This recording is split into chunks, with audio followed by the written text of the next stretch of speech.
guys, today I want to share with you some designs that are on MarianneSmithDesigns.com. These were designed by Marianne's husband Garrett, and they're super cool for travel and for boy layouts. So love them. So I want to share with you. They print out on an 8.5 by 11 sheet of paper, and when you trim them down, you're left with an 8 by 8 design.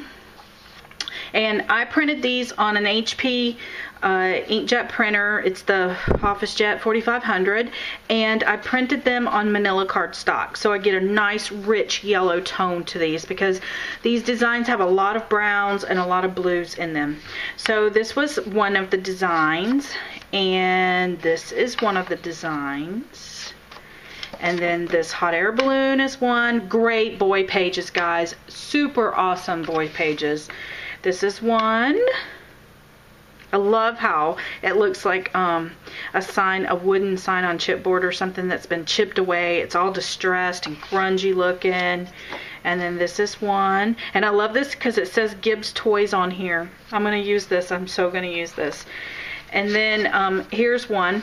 And I didn't print them all out. There's some with railways and all kinds of stuff. I haven't printed them all out yet. But go check out the site to see all of the elements that are available.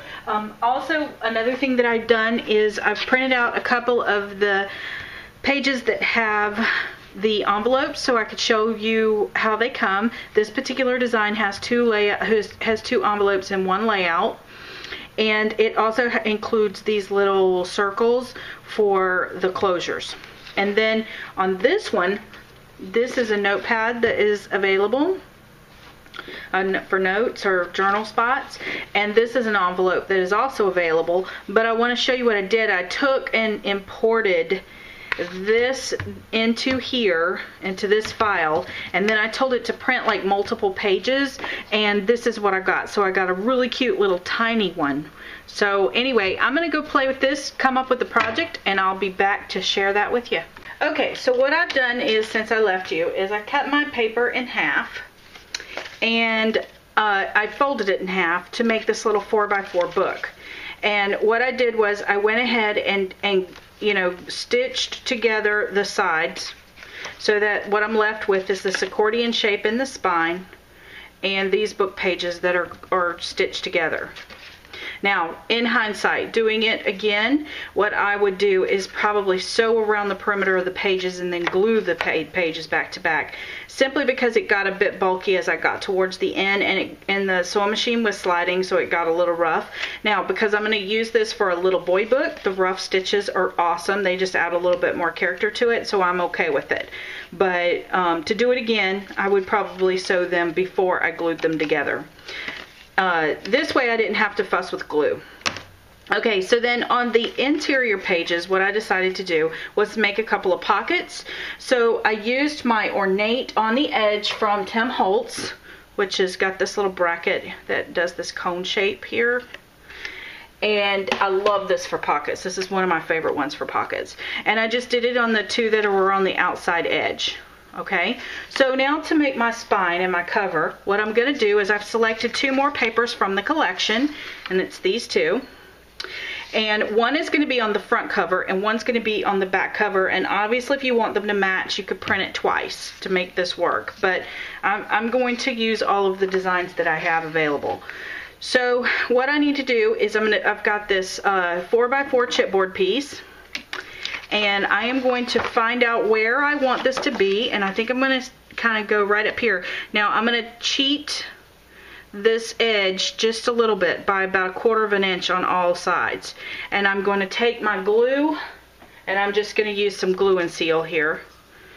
And I'm going to paint it onto my chipboard pretty liberally. And I'm going to just paint this right onto this design. Put this on here. Now the reason you want to come in just a little bit is because you're going to wrap it around. So we're going to do that on this one.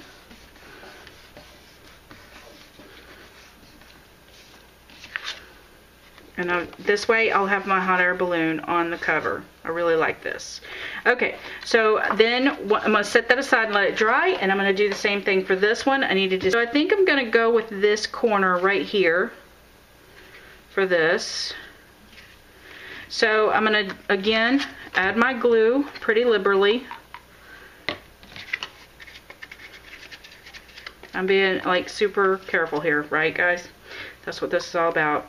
This is like a mini album in less than an hour. How about this? Okay, so I've got this and I'm going to glue it down here, and again I'm going to offer myself just about 1/4 of an inch here to be able to add and cut around. Okay, now I'm going to set this one aside and give it just a minute to dry while I fussy cut this one out, or while I trim this one out. And you don't have to be exact, but try to be as exact as you can. So I've got that out, and I can use this in the book. So I'm going to put it to the side, and let's see, I'm going to cut about right there. And again, I can use this as a photo mount in the book. So now what I'm going to do is I'm going to take my scissors here, and I'm going to cut right here and right here. And I'm going to take and cut this one here and here, and I'm just cutting these off so that the edges will it'll remove some of that bulk whenever I fold the edges up. And it doesn't have to be, you know, perfectly straight, because you are going to be folding it under. So decide which side is up. So for me, this will be the front, so I'm going to flip it this way, and I'm going to pull this down like this, and I'm going to use my score tape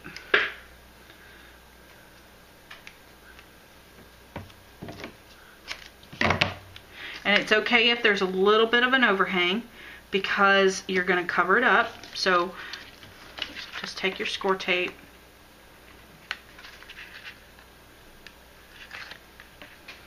and pull it down. There you go. And again, we're going to do that again on this side. So they're opposite sides here. I'm going to take my score tape. I like the score tape because it really gives you a nice seal on this. And obviously you don't have to wait for it to dry. Hot glue is not recommended for this step. I just don't like the hot glue for this kind of thing. Then for these two edges, because you're going to come in again and you want to remove that bulk and make it good and clean, I'm just going to snip at a diagonal right there and right there. And I'm going to come back and do the same thing on this side. There you go. And then again, come back with your score tape and stick it down. Again, don't worry about the overhang, because you're going to cover it back up. And pull it off and pull it back down. Now you're going to repeat this same process for the next panel. So exact same process. So this is your book cover at this point. So I'm going to do that with the next one, and I'll be right back. Okay, so I have my two pieces. They're lined up right here. I've taken my score tape off of these pieces, and I know that these are facing my direction is the correct way, so I want to make sure my text is going the right way with this. But basically I want to include, I found these little strips. They match perfectly with the paper collection, so I'm going to take them, and in the center where I have my score tape, I'm going to line one of them up here. It wasn't quite long enough to make it go for both sides, I mean as one strip, so I'm just pulling it out. I cut it in half and pulled it out just a little bit. Now I'm going to get these lined up, and I'm going to take this and I'm going to glue it down. Try and keep it as level as you can, just like that, and using pressure just close it down. There you go. Now this is my hinge for my two outside of the book panels, or my book panels. Now I need to hinge together my book, and I want to keep these as pockets. So what I'm going to do is I'm going to apply score tape to the two sides. Now notice that, and I'm going to cut this in half. Notice that on none of these am I adding tape to the spine, and the reason for that is because I want my spine to expand as I add things to this book, and I don't want that to limit the expansion. It's already going to be placed a limit by whatever's here. So now I'm going to begin to put my book together. And I'm only going to do one side at a time, and I need to decide which side goes which way, and I think this goes this way. So I'm going to take this pocket and I'm going to lay it flat, and I'm going to line this ridge up with the valley, or where this side of the book starts. So I'm going to line it up, try and keep it somewhat centered. Remember, it's a little bit smaller than the actual binding edge. There we go. Now I'm going to take this side, remove my score tape,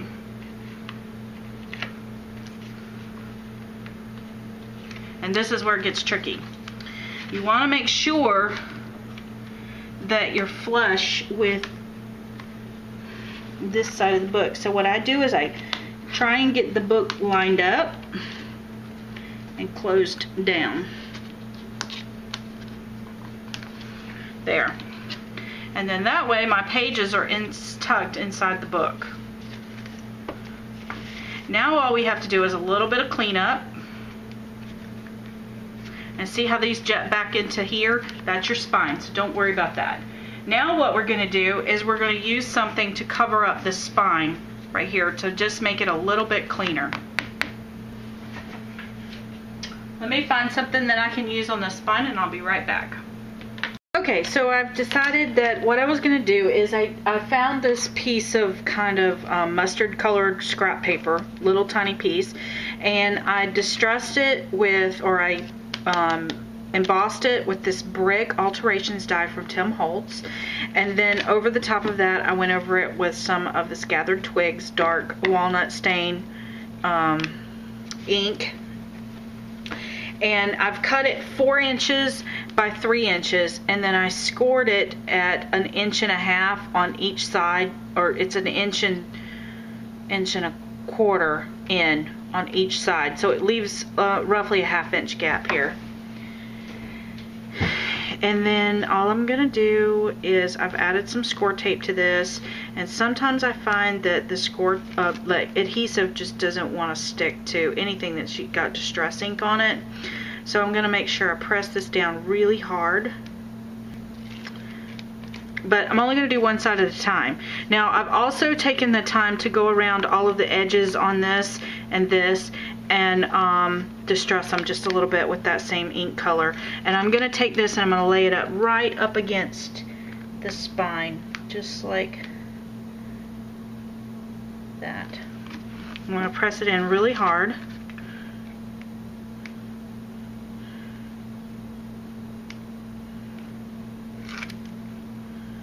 And so there you go.